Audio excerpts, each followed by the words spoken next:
Que saudade de vocês, caraca, pelo amor de Deus, mas vai passar, vai passar, vai passar. Estou gravando esse videozinho aqui para vocês, vou postar lá na plataforma, junto com a apresentação em PowerPoint, uns exercíciozinhos para a gente ir brincando. Já que não tem nada para fazer, vamos brincar de estudar, né? Na outra aula, a gente falou sobre a questão das cidades, né? De como que as cidades vão se organizando, da hierarquia entre as cidades. E o processo de urbanização no Brasil, não somente no Brasil, mas na América Latina como um todo, ele gerou mais problemas que soluções, né? Então é isso que a gente vai falar aqui hoje, né? O espaço urbano, né, na América Latina e no Brasil como um todo, ele acaba sendo modulado pela questão do poder econômico, né?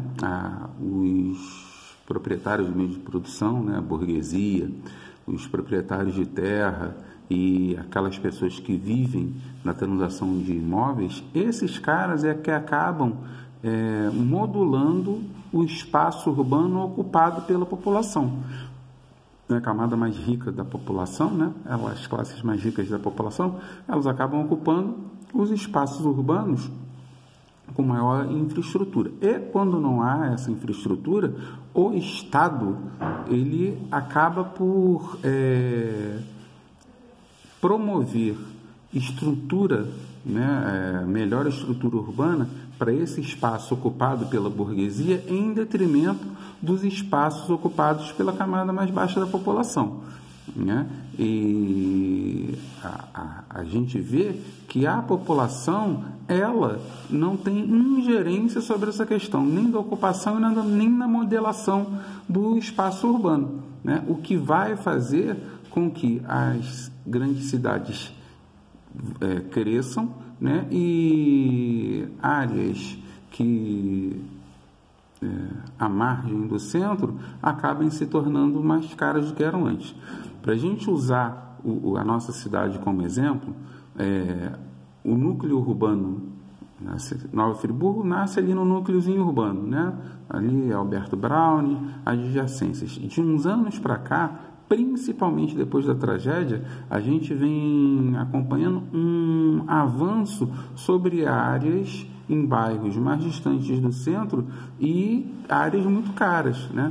Moro aqui em Conselheiro. Conselheiro hoje em dia é o mundo. Há 10 anos atrás, a ocupação desse espaço urbano aqui era muito menor do que é hoje, né? E o preço dos imóveis aumentou significativamente, porque o centro da cidade, aquele espaço urbano, né, que foi criado ali no início da cidade, ele acabou, não comporta mais nada e os especuladores, a burguesia avança para a periferia.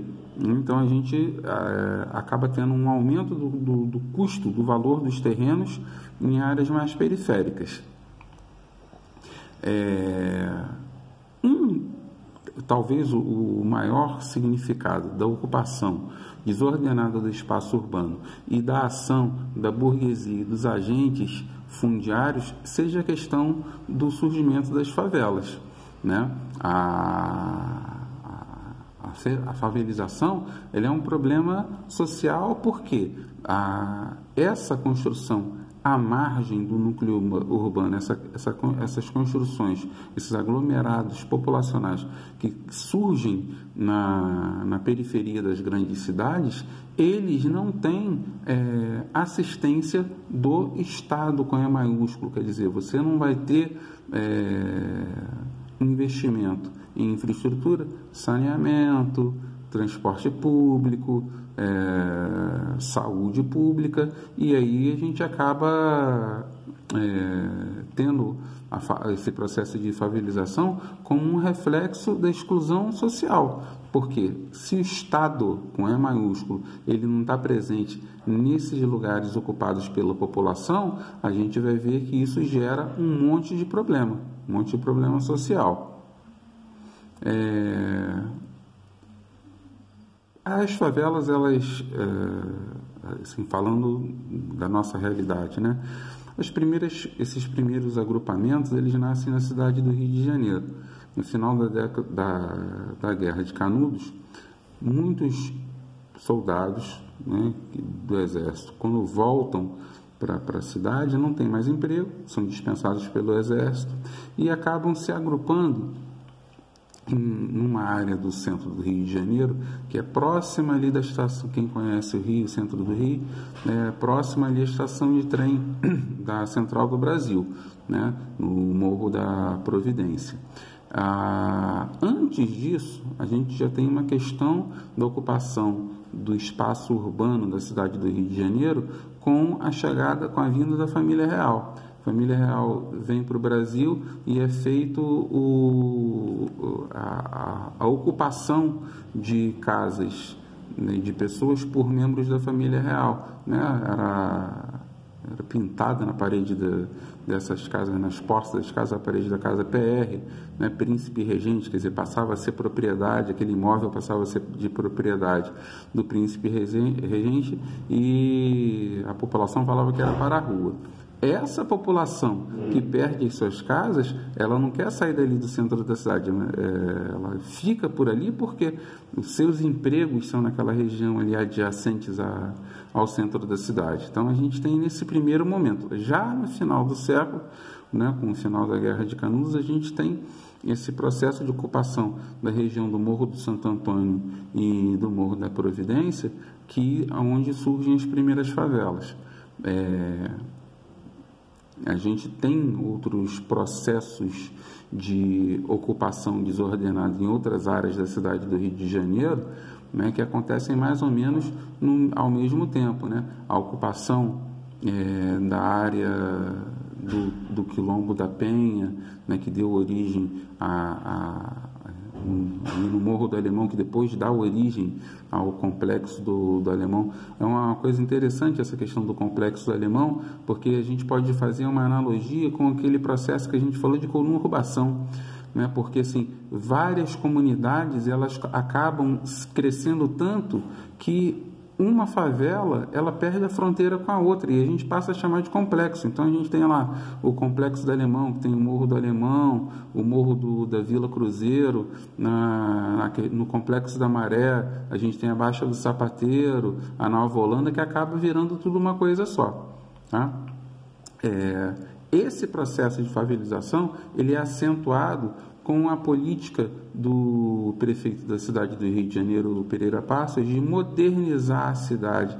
Então, é a época da demolição do Morro do Castelo, para que se tornasse o Rio de Janeiro uma Paris tropical. Lógico, quem sofreu com isso tudo foi a população. A população que habitava o Morro do Castelo, ela sai dali, o Morro do Castelo é bem no centro da cidade, e a população sai dali, mas ela trabalha ali perto, então não tinha...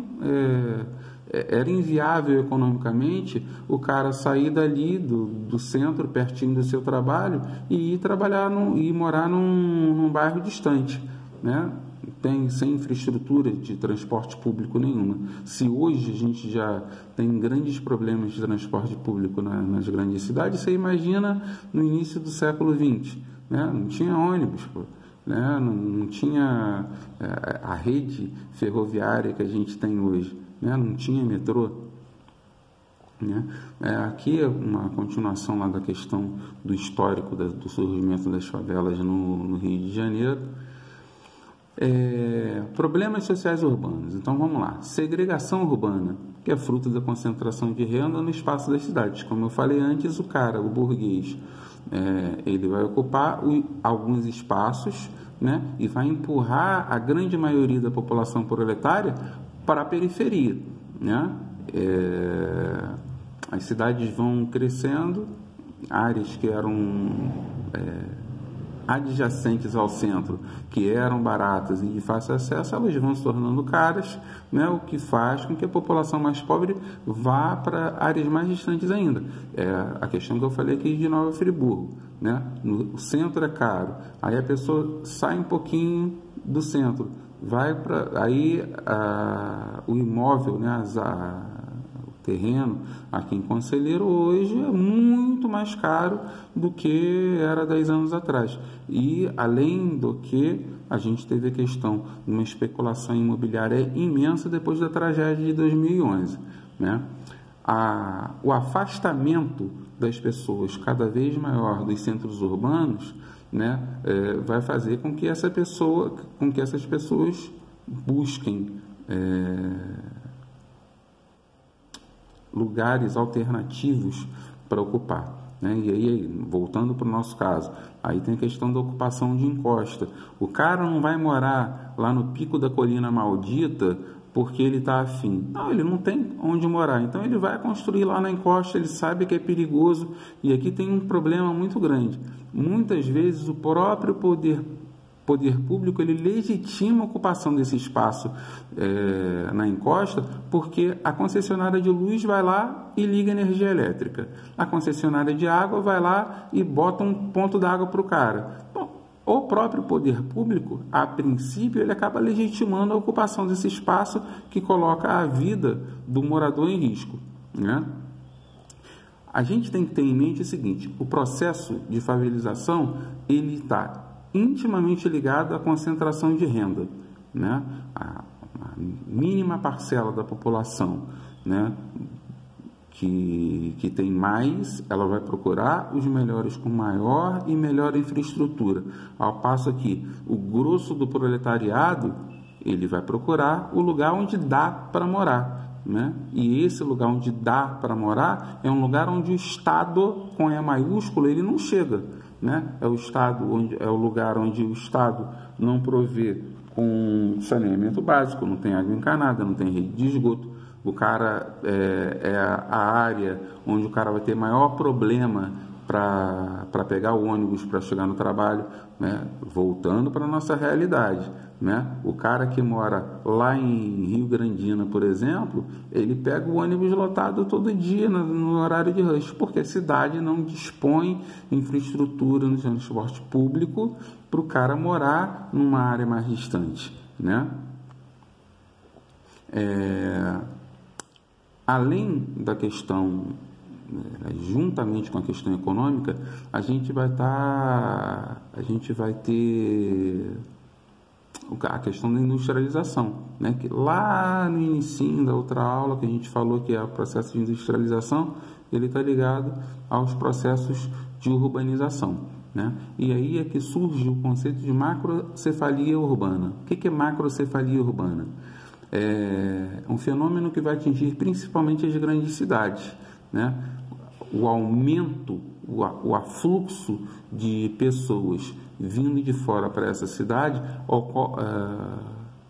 ocasiona uma ocupação desordenada na cidade. Vamos analisar o estado do Rio de Janeiro. Processo de industrialização, décadas de 60 e 70. A cidade recebeu um número enorme de imigrantes do Nordeste em busca de trabalho. A cidade do Rio de Janeiro comportava esse número enorme de pessoas? Não. Essas pessoas começam a ocupar a periferia, as favelas. Não comportando morar nessas favelas, elas procuram o quê? As cidades adjacentes ao Rio de Janeiro, né? Que compõem a região metropolitana do Rio de Janeiro. Então você começa a ter uma ocupação desordenada do solo em municípios como Duque de Caxias, como Nova Iguaçu, Belfor Roxo, São João de Meriti, né? Isso é macrocefalia. Essas regiões são regiões que sofrem até hoje com falta de saneamento básico, falta d'água, né? Então a gente tem cidades que são desprovidas de infraestrutura, né? E essas pessoas acabam ficando à margem da sociedade, tá? Esse processo de marginalização dessa população, né, que vive na área metropolitana do Rio, nesses municípios da área metropolitana do Rio de Janeiro, ele é complexo porque esse próprio morador ele acaba sofrendo preconceito na sociedade. Tem gente que vai numa entrevista de emprego, coloca o endereço errado, não coloca que mora numa determinada favela, porque ele sabe que ele vai ser discriminado na hora da contratação.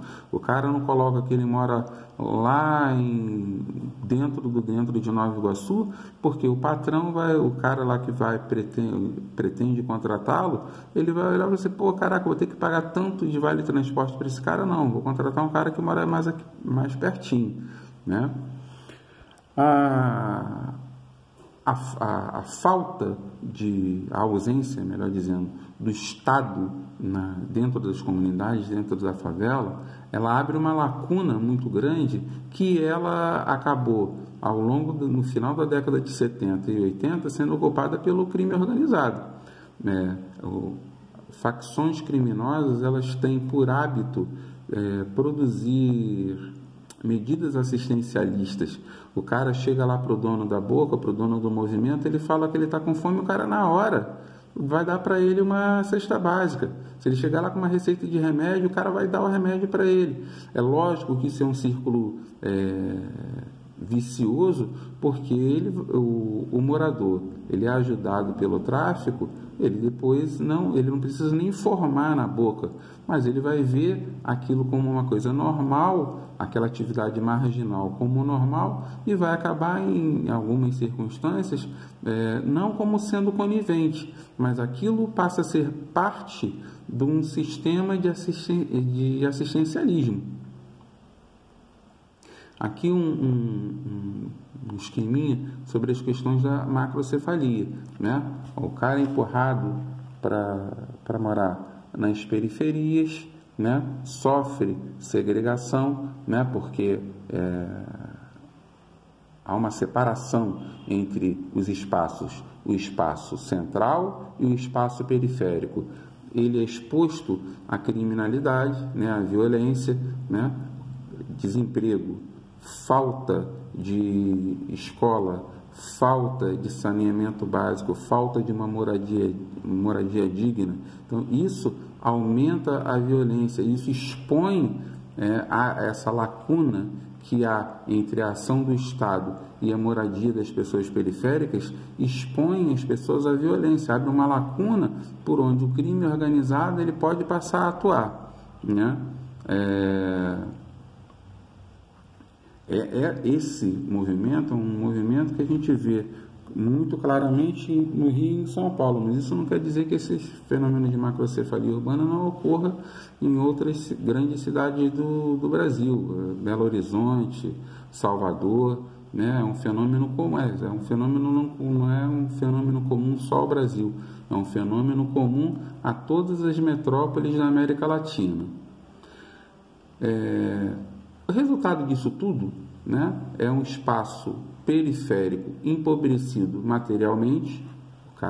São pessoas que ganham menos, né, onde há uma renda per capita menor, socialmente, porque você vai viver em condições muitas vezes indignas, né, e aí a gente vai ter uma subtração da cidadania das pessoas, né? Porque a pessoa não enxerga o Estado como agente provedor do mínimo bem-estar para essa pessoa viver, né? Isso vai acentuar ainda mais o abismo social que a gente tem na nossa cidade, na nossa sociedade, melhor dizendo, né? O espaço urbano, a gente pode enxergar a ocupação do espaço urbano como uma materialização da desigualdade social, né? A questão da moradia digna, a questão do acesso à água, a questão de morar num lugar onde não há saneamento básico, né? Lembrando aí a fala do presidente aí que disse que o brasileiro não vai pegar corona porque ele está acostumado a pular a vala, cair na vala cheio de esgoto. Isso é um absurdo, né? Porque o Estado com E maiúsculo, e aí ele é o representante do Estado, do governo federal, ele normalizar isso, achar que isso é normal, isso é uma vergonha, né?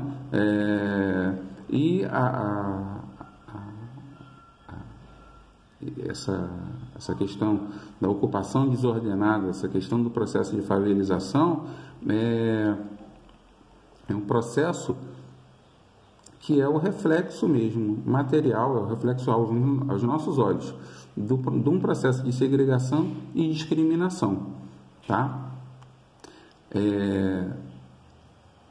A gente tem que ter em mente, né, com relação à aula, que ninguém vai morar na favela porque está a fim de morar na favela. As pessoas são impelidas a morar nas comunidades, as pessoas são impelidas a ocupar espaços como encostas, como as áreas próximas ao rio, e aí se submetem estão sujeitas, melhor dizendo, a enchentes, a inundação de dentro da casa, por questões econômicas, né? A gente tem que ter isso em mente, que a economia, ao longo do tempo, ela fez com que houvesse uma segregação espacial, assim como há uma segregação econômica, né? Uma pequena parcela da população que é muito rica e a enorme parcela da população que não tem nada ou que vive com muito pouco. Então, a ocupação do espaço urbano, ela é reflexo dessa segregação econômica. Tá bom, meus amores? Beijo grande, fiquem com Deus. Qualquer dúvida, vá lá na plataforma, fala, e a gente está aqui junto para tirar qualquer dúvida. Tá bom? Beijo grande a todos vocês.